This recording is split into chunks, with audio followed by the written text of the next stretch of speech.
خدائے قدیر و جبار ارشاد فرماتا ہے، کیا تم سب نے یہ گمان کر لیا کہ تمہیں بیکار میں پیدا کیا گیا ہے؟ اور کیا تم یہ سمجھتے ہو کہ تمہیں لوٹایا نہیں جائے گا؟ افحسبتم انما خلقناکم عبثا، تم یہ سوچتے ہو کہ ہم نے تمہیں عبث پیدا کیا ہے، بیکار پیدا کیا ہے، اور تم یہ سوچتے ہو کہ کبھی ہم لوٹائیں گے نہیں تمہیں؟ یہ دونوں خیالات تمہارے غلط ہیں۔ اللہ عز و جل نے اپنی کائنات میں ایک ذرہ بھی بیکار نہیں پیدا کیا، اس نے ایک مچھر کو بھی عبث نہیں پیدا کیا، اور دنیا میں جس کو بھی بھیجا ہے ایک معین مدت کے لیے، ایک مقررہ وقت تک کے لیے، اور پھر ہر ایک کو اللہ کی بارگاہ میں لوٹایا جائے گا۔ اسی لیے جب کسی کا انتقال ہوتا ہے تو ہماری زبانوں سے بے اختیار نکلتا ہے انا للہ و انا الیہ راجعون، جس کا مطلب ہوتا ہے کہ ہم اللہ ہی کے لیے ہیں اور اللہ ہی کی طرف لوٹنے والے۔ عزیزان گرامی، جس نے اپنی زندگی کا مقصد اور اپنے یہاں پر زندہ رہنے کا مقصد نہیں سمجھا، وہ سب سے بڑے دھوکے میں رہا۔ لوگ یہ کہتے ہیں کہ فلاں نے مجھے دھوکہ دے دیا، فلاں نے میرے ساتھ چیٹ کیا، بلکہ ایک بزرگ فرماتے ہیں سب سے زیادہ دھوکہ تم خود اپنے آپ کو دیتے ہو۔ دوسروں کا جو کھایا ہوا دھوکہ ہے وہ تھوڑی دیر کے لیے ہوتا ہے، لیکن تم جو خود دھوکے میں مبتلا ہو اپنے آپ کو، یہ برسوں بیت جاتے ہیں، تم نے اپنے آپ کو اس کیفیت سے باہر نہیں نکالا۔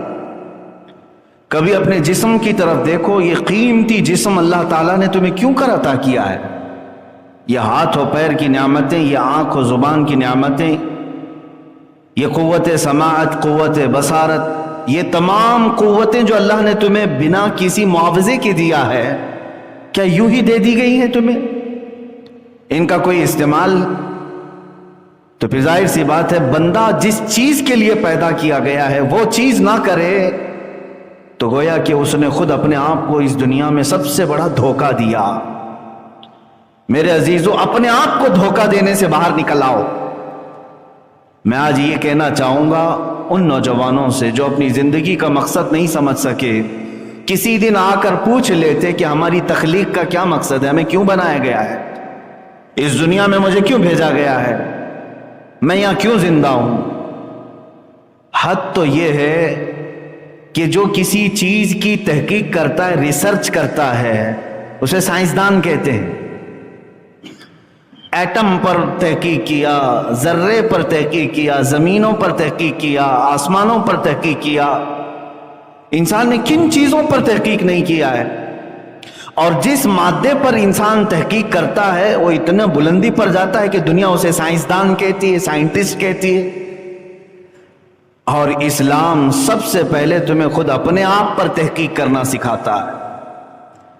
عزیزان گرامی، اسی لیے مشہور قول ہے من عرف نفسہ فقد عرف ربہ، جس نے اپنے آپ کو پہچانا اس نے اپنے رب کو پہچان لیا۔ خود اپنے متعلق سب سے پہلے معلومات حاصل کر لے کہ میرا بچپنا کیوں ہے، میری جوانی کیوں ہے، مجھے اگر بڑھاپا دیا گیا تو کیوں ہے، میری سانسوں کا کیا حساب کتاب ہے، میں اس دنیا میں ساری سہولتیں کھا پی کر کے استعمال کر کے کیوں رہ رہا ہوں؟ کوئی تو مقصد ہوگا۔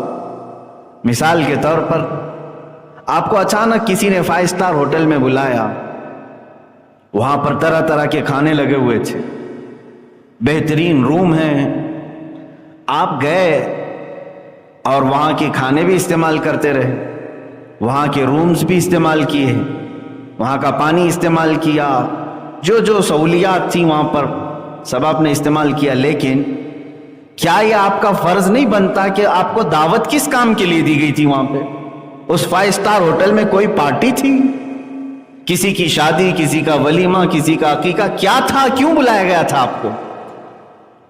کیوں بلایا گیا؟ ایک بڑے فنکشن ہال میں آپ کو کیوں بلایا جاتا ہے؟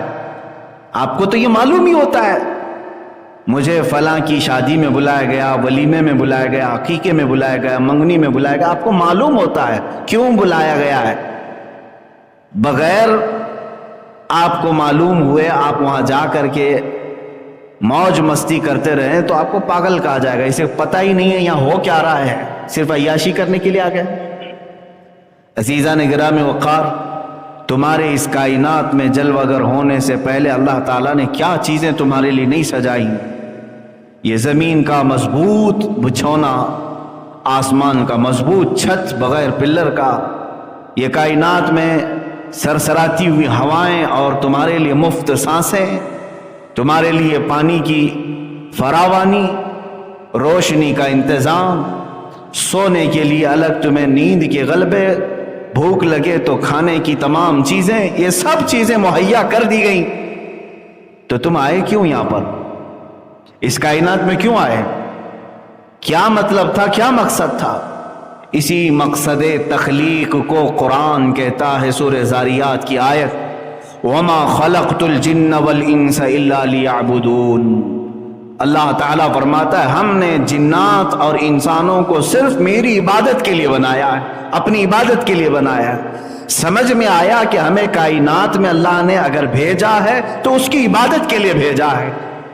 عزیزان گرامی، اسی بات کو میں نے اس سے قبل بھی دہرایا تھا کہ انسان باقی ساری چیزیں کر لیا لیکن جس کا مقصد کے لیے وہ آیا تھا اسی میں وہ ادھورا رہ گیا، یعنی عبادت، اللہ کی رضا حاصل کرنا، یہ سب کا مقصد تھا، اسی لیے تمہیں بنایا گیا تھا۔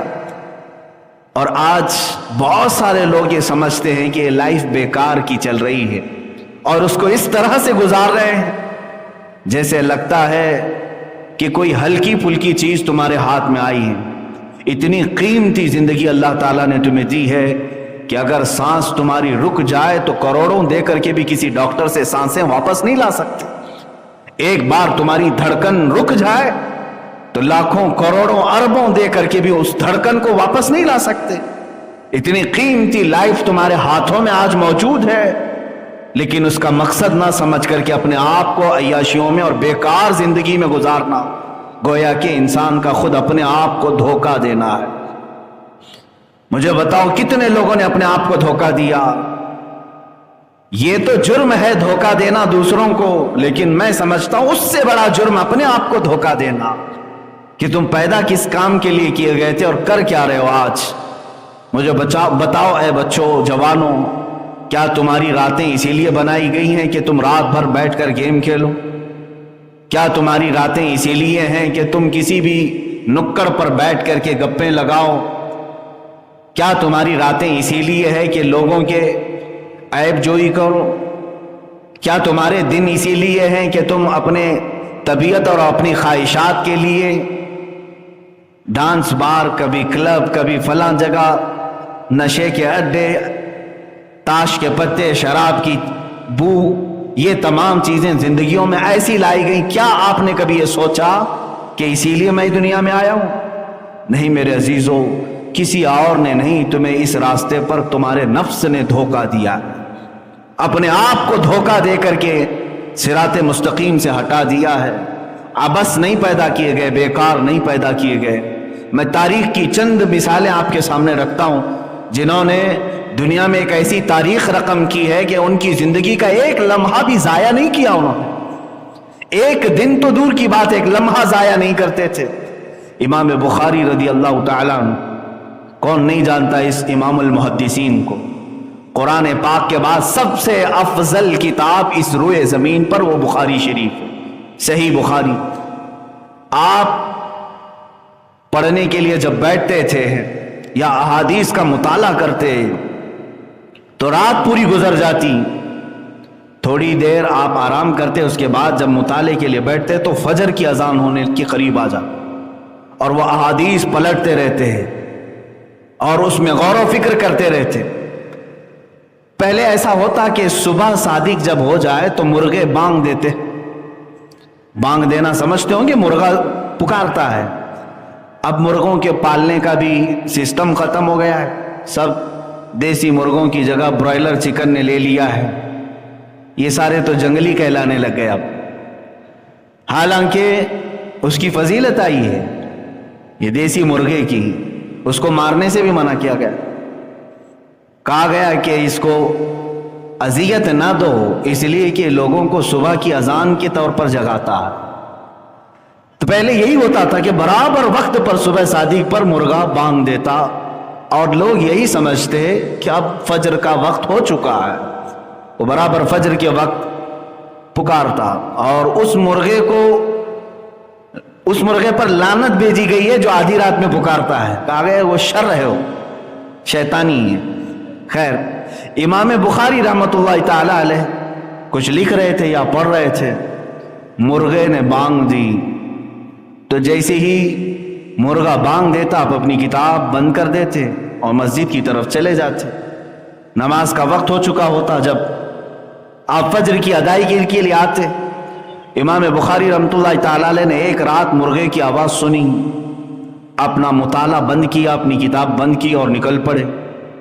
مسجد آئے تو پتہ چلا ابھی فجر کا وقت ہونے میں کافی ٹائم باقی، کافی ٹائم کا مطلب آدھا گھنٹہ، آدھا سے پونا گھنٹہ ہوگا، اتنا وقت باقی تھا ابھی طلوع صبح صادق کے لیے۔ امام بخاری رحمۃ اللہ تعالی علیہ کو جلال آ گیا۔ حالانکہ اگر کوئی وقت سے پہلے مسجد میں آ جائے تو ثواب ہی ہے، کیا خرابی ہے؟ امام بخاری رحمۃ اللہ تعالی علیہ اس قدر جلال میں آئے کہ آ کر کے آپ نے ایک جملہ کہا کہ اللہ اس مرغے کو قتل کر دے، قاتل اللہ ھذا الدیک، اللہ اس مرغے کو قتل کر دے جس نے میرے مطالعے کے وقت کو برباد کیا، جو میری پڑھائی کا وقت تھا، اس نے اس میں سے، اس کی آواز کی وجہ سے میں اٹھ گیا، میرا اتنا وقت اس نے خراب کیا۔ مرغا فجر کی اذان سے پہلے ختم ہو چکا تھا، مر چکا تھا۔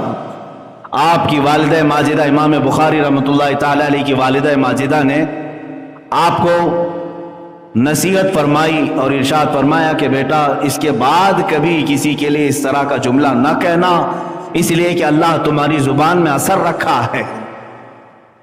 بتانا مقصود یہ ہے میرے عزیزو کہ ان کا کتنا وقت گیا ہوگا، آدھا سے پونا گھنٹہ، جس کے لیے وہ اتنے جلال میں آئے کہ اس مرغے کو پھر کبھی دوبارہ پسند نہیں فرمایا اور وہ ختم بھی ہو گیا۔ یہاں تو پوری کی پوری راتیں ضائع ہو گئیں، برس کے برس ضائع کیے، مہینوں ضائع کیے، اور کبھی اف تک نہیں۔ میرے عزیزو، تمہارے پاس جو وقت ہے یہ بہت ہی قیمتی وقت ہے اللہ کو منانے کے لیے اور اس کو راضی کرنے کے لیے۔ میں ایک حدیث پاک آپ کو سنا کر مقصد زندگی آپ کو بتانا چاہوں گا۔ اللہ کے نبی صلی اللہ تعالی علیہ وسلم ارشاد فرماتے ہیں، لا تزول قدما ابن آدم حتی یسأل عن خمس، قیامت کے دن ابن آدم یعنی ہر انسان، کوئی انسان کے دونوں قدم ہٹ نہیں سکیں گے اپنی جگہ سے۔ جو محشر کا میدان ہوگا، میرے آقا صلی اللہ علیہ وسلم فرماتے ہیں، لا تزول قدما ابن آدم، پورے انسانوں میں سے کسی انسان کے دونوں قدم ہٹیں گے نہیں اس وقت تک، حتی یسأل عن خمس، جب تک کہ اس سے 5 چیزوں کا سوال نہ ہو جائے، جب تک کہ اس سے 5 چیزوں کے بارے میں پوچھ نہ لیا جائے۔ وہ 5 چیزیں کیا ہیں؟ یہ ترمذی شریف کی صحیح حدیث ہے۔ اللہ کے نبی صلی اللہ تعالی علیہ وسلم فرماتے ہیں، عن عمرہ فیما افناہ، سب سے پہلا سوال یہ ہوگا کہ اللہ نے جو تجھے پوری عمر دی تو نے کہاں کہاں گزاری، پورا حساب دیتے۔ وعن شبابہ فیما ابلاہ، دوسرا سوال، حالانکہ عمر میں یہ ساری چیزیں آ گئی تھی، لیکن پھر خاص ایک سوال یہ کرے گا رب تعالی، فی ان شبابہ، تیری جوانی کے بارے میں پوچھا جائے گا، ہر ایک کی جوانی کے متعلق پوچھا جائے گا کہ تو نے یہ کہاں کہاں گزاری۔ اور تیسرا سوال، وعن مالہ من این اکتسبہ، اور اس کے مال کے بارے میں پوچھا جائے گا کہ کہاں سے حاصل کیا تھا۔ وفیما انفقہ، اور کہاں خرچ کیا، یہ چوتھا۔ اور وفیما، اور سوال ہوگا وفیما عمل من علم او کما قال النبی صلی اللہ علیہ وسلم، جتنا اس نے علم حاصل کیا اس پر کتنا عمل کیا تھا.